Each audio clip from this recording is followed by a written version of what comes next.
I'm making this video today because I want to share a unique piece of Magic the Gathering history that I happen to be fortunate enough to own.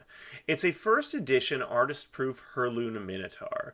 But before I get into what makes this unique, let me give you a little backstory. So, Magic the Gathering is a collectible card. No, I'm kidding. I'm kidding. Obviously, if you're watching this incredibly niche-ass video, you already know what Magic the Gathering is. And if you do, you may also be familiar with the concept of artist-proof Magic the Gathering cards. But if not, a quick explainer. When a set of Magic cards comes out, the company who publishes the game, Wizards of the Coast, have a tendency to give their artists a little something-something for their hard work, in addition to the fee they pay for their artwork. Said something-something comes in the form of artist-proof cards. These cards, like this one here, look essentially identical to a regular Magic card. Well, at least the front half does. The back half, however, is an empty white void, or, if you prefer, a blank canvas. Either way, as printed, there is nothing on the backside of an artist proof card. From what I understand, the amount of artist proofs provided to each artist can vary by set, but the number I hear most frequently is 50 copies. Next, let's talk about print runs. Sexy, I know. The first print run of Magic actually went through some stages that give it some interesting wrinkles. The very first cards printed were known as the Alpha Edition, which has some very distinctively rounded corners, allegedly due to the card cutting dies not being sharpened before this edition was produced. There were no artist proofs issued to coincide with Alpha, which makes sense. After all, nobody knew at that point whether Magic would even be successful at all, and if they didn't even concern themselves with the physical shape of the cards, I doubt they were losing too much sleep about producing artist proofs. The next cards printed are now known as Beta Edition cards. They are also considered part of the first edition, but their corners are noticeably less round, i.e. how they're supposed to look, and there are various other updates.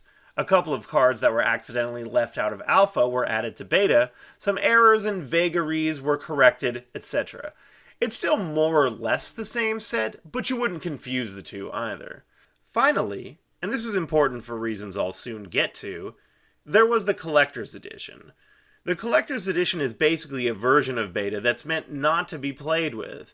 As such, it has a couple of distinguishing features: square corners instead of rounded ones, and a different card back with a gold border.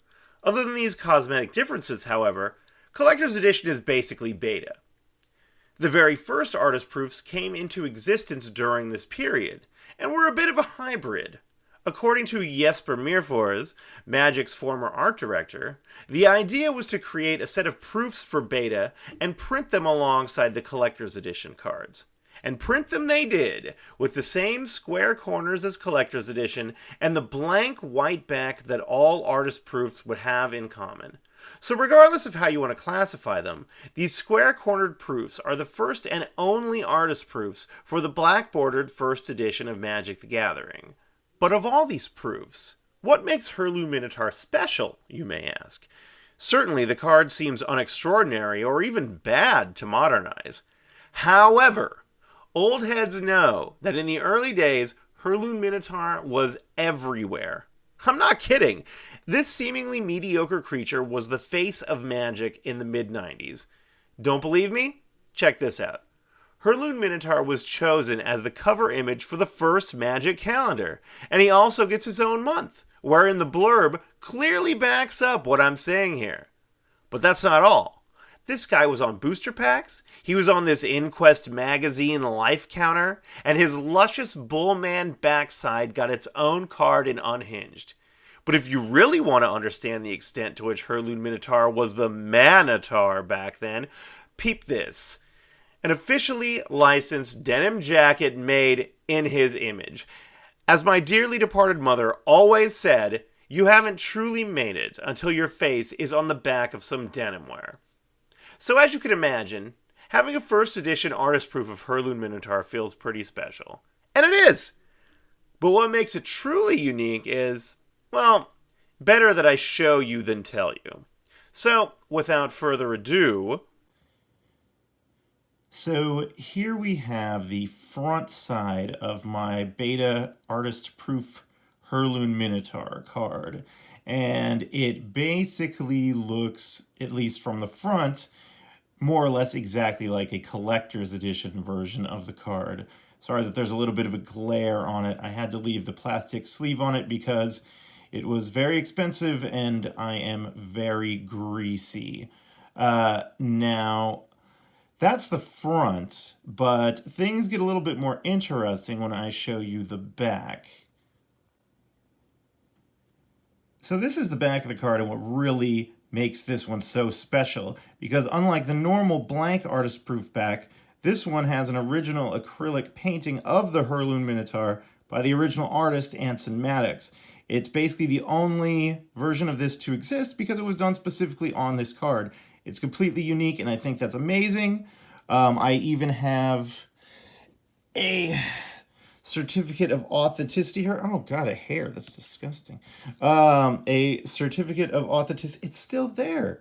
To prove that I'm not pulling your leg, that this is the genuine article. Now I'm going to take a couple of Antiques Roadshow shots of this to kind of show it off, the card, not the certificate, and they won't have any hairs in them.